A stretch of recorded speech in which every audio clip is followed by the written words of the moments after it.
The internet says this company was worth $8 trillion, bigger than Apple, Amazon, and Saudi Aramco combined. But here's the part nobody ever mentions. The so-called richest corporation in human history died because it ran out of cash. Its ships were rotting, its books were falsified, and its final dividends were paid. In spices, this is not the story of an $8 trillion empire. This is the story of the greatest corporate collapse the world has ever seen. Act I. Cold open. The corporate corpse Batavia, late 1700s. The capital of a corporation that once dominated the oceans.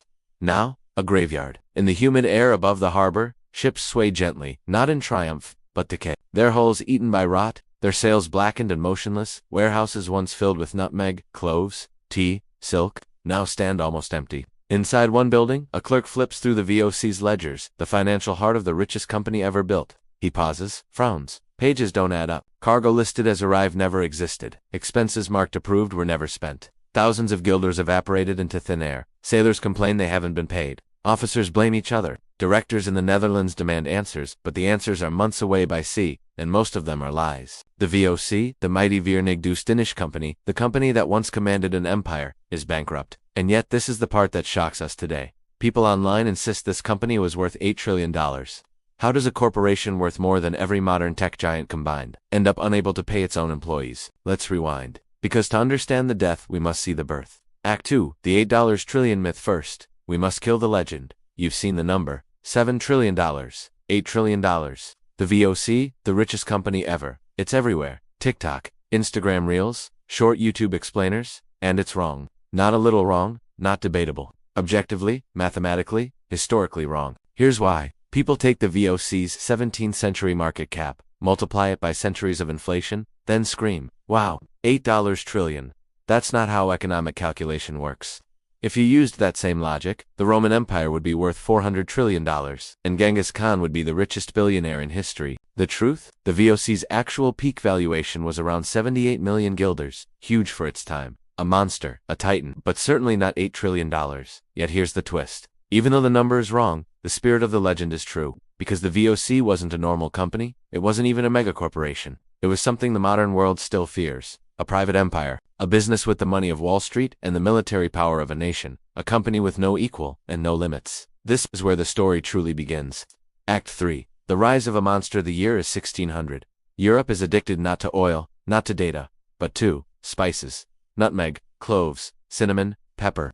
Ingredients so valuable that a handful of nutmeg could buy a house. For a century, Portugal and Spain controlled this trade. Their fleets sailed to Asia. Their buyers purchased spices. Their kings became rich. But the Dutch wanted a small republic with big ambition. Merchants funded voyages to Asia, but they competed against each other, undercutting prices, fighting for ships, duplicating costs. Dozens of Dutch trading companies, one Asian market, total chaos. The Dutch needed order, they needed unity, they needed a weapon. In 1602, the Dutch Republic did something revolutionary. It merged all competing merchants into one titan, the Verenigde Oostindische Company, the United East India Company, the VOC. This company was unlike anything the world had ever seen. For the first time in history, shares were sold to the public, investors pooled capital into a permanent fund. A board of directors, the Heren 17 governed operations, and the Amsterdam Stock Exchange appeared to trade VOC shares. This wasn't a voyage. This wasn't a project. This was a machine. A wealth-producing engine fueled by global ambition. But here is where the VOC becomes terrifying.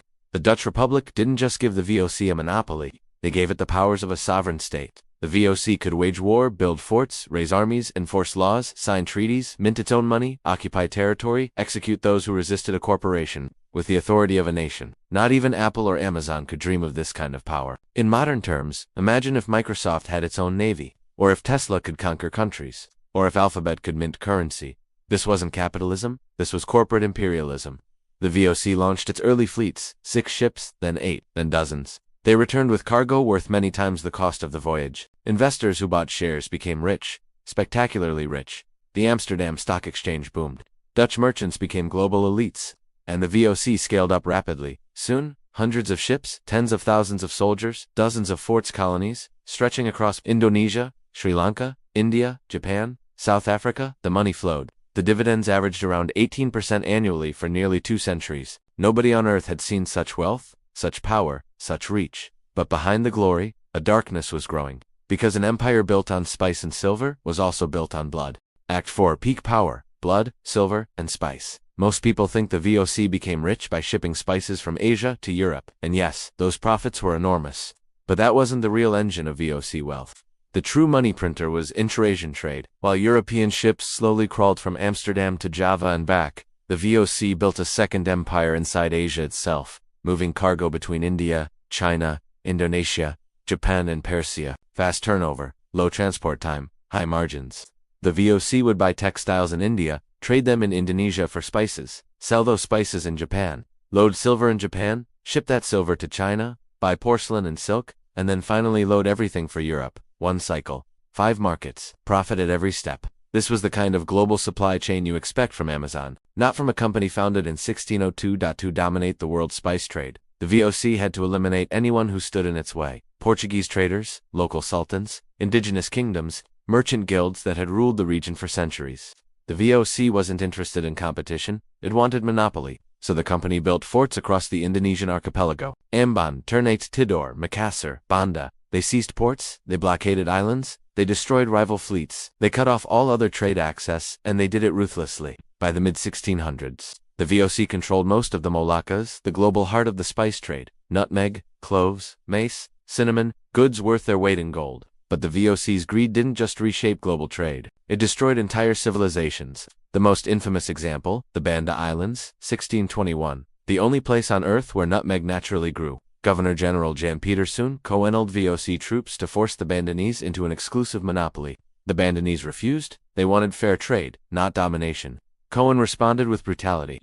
VOC soldiers massacred most of the population, those who survived fled or were enslaved, and the islands were repopulated with imported labor from across Asia. Nutmeg profits soared, investors cheered. The Dutch Republic celebrated another corporate victory. But beneath the numbers was a truth the VOC would never escape. This empire was built on violence. The VOC needed a capital, a command center for its growing empire, a place to manage its fleets, armies, warehouses, and its complex Asian trade routes. They chose the small city of Jayakarta and conquered it. The city was burned to the ground. VOC forces defeated the local rulers, and from its ashes they built Batavia, the corporate capital of the VOC, for nearly 2 centuries. Batavia became the beating heart of the company. Ships departed daily, armies marched under the VOC flag, ledgers filled with silver and spices. Orders issued from the offices of men who believed they controlled the world. For a while, they weren't wrong. In the 1600s and 1700s, silver was the ultimate global currency. China wanted silver more than anything else. Japan mined silver at a scale unmatched in Asia, and the VOC controlled both ends of that pipeline.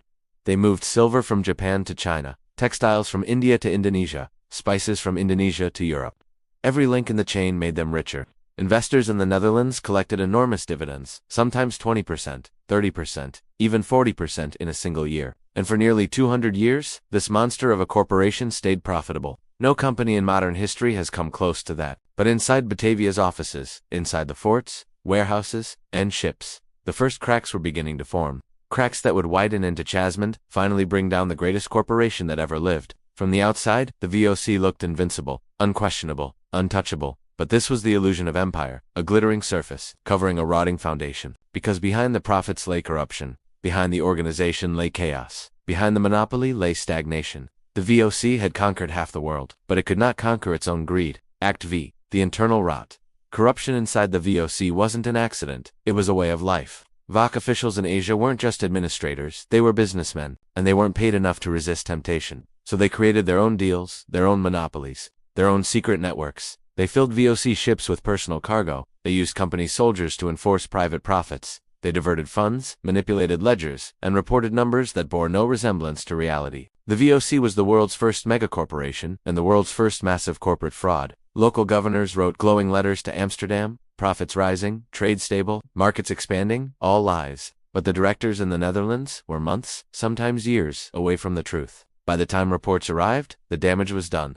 The VOC's board, the Heren 17, was supposed to keep the empire in line. They failed, for one simple reason. Distance. It took months to send orders to Asia, months for reports to return, months more to investigate corruption if they even learned about it at all. In the meantime, the local officers were kings. They enforced their own rules. They built their own networks of wealth and power. The Heren 17 commanded an empire they could not see and did not understand. The VOC made a fatal strategic mistake. Every ship, every cargo, every transaction in Asia had to pass through Batavia, a single point of control, a single hub, a single choke point.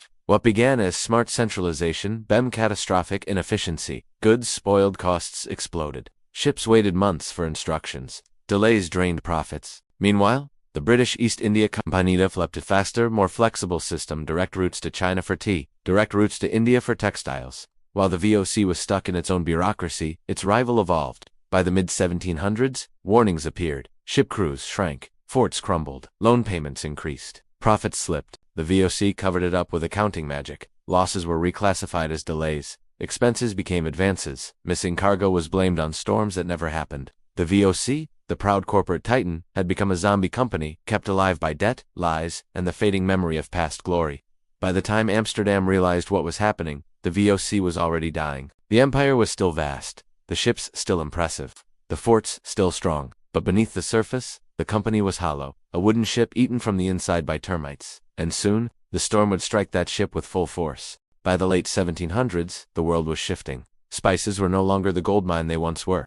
Europe had new obsessions: tea, coffee, textiles, and porcelain. China became the new economic center of gravity. India became the battlefield of global trade. And Britain, young, ambitious, and aggressively expanding, saw an opportunity. The British East India Company innovated, adapted, and modernized. The VOC did not. The once mighty Dutch corporation was slow, bureaucratic, and arrogant. It lived on old systems, old assumptions, and old victories. And history always punishes stagnation. Then came the knockout blow. In 1780, the Fourth Anglo-Dutch War erupted. What followed was catastrophic for the VOC. British warships patrolled the seas, intercepting VOC fleets before they even reached Asia. Convoys were captured. Cargo was seized. Ships worth millions vanished overnight. The VOC's entire business model relied on global movement, and suddenly, every route was a battlefield. Insurance costs soared. Trade collapsed. Profits evaporated. In a single conflict, the VOC lost more assets than in decades of trading. This wasn't just a military defeat. It was a corporate heart attack. With lost ships, lost trade, and rising costs, the VOC's finances imploded. For the first time in its nearly 200-year history, the company could not pay its bills. Sailors' wages were late. Officials begged for funds. Forts ran out of supplies. Ship repairs were postponed indefinitely. Amsterdam demanded dividends. Asia demanded money. But the VOC had none. So, they started paying shareholders in kind. Not with guilders, not with coins, but with spices, cloves, nutmeg. Cinnamon, the richest company in the world, was reduced to paying dividends in bags of dried plants. The humiliation was complete. To survive, the VOC borrowed, then borrowed again, and then borrowed again. Loan after loan, interest upon interest.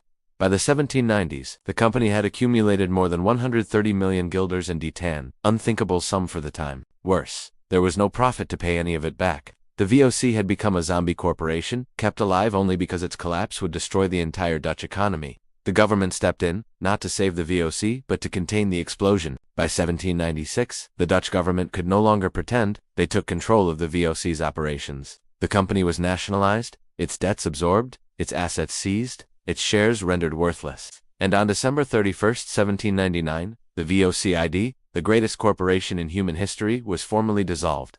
There was no farewell parade, no celebration, no glory, just paperwork. The world's first global corporation died the way most corporations die, drowning in debt, corruption, mismanagement, and the arrogance that blinded it to change. The VOC's territories became Dutch colonies. Its forts became government installations. Its ships were sold, scrapped, or lost at sea. And its shareholders were left with nothing. Thus ended the 197-year life of a company that once believed it controlled the world. But the VOC left behind more than just ruins.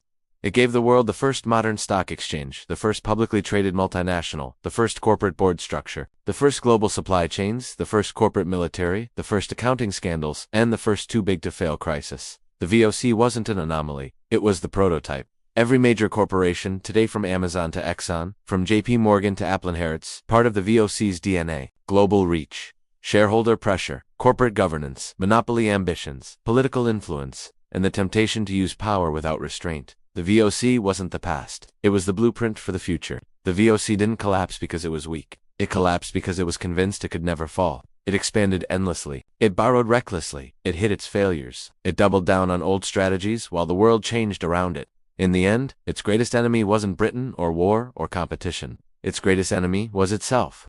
The story of the VOC is not just a tale of greed, violence, and ambition. It is a warning about corporations that become more powerful than nations. A warning about monopolies that believe they're permanent. A warning about systems too big to govern and too blind to evolve. History doesn't just repeat, it rhymes. And sometimes, it rhymes with billions of dollars in losses. That $8 trillion number from our last video isn't the real story. It never was. The real story is how the greatest corporation ever built collapsed under its own weight, its own greed, and its own illusion of invincibility. And if you listen closely, that story echoes today in boardrooms, balance sheets, and global markets. Because the VOC didn't just die, it left a message. No empire, corporate, or political, is too big to fail. Thanks for watching. If you found this story as fascinating as we did, be sure to like, subscribe, and hit that notification bell so you don't miss our next dive into history.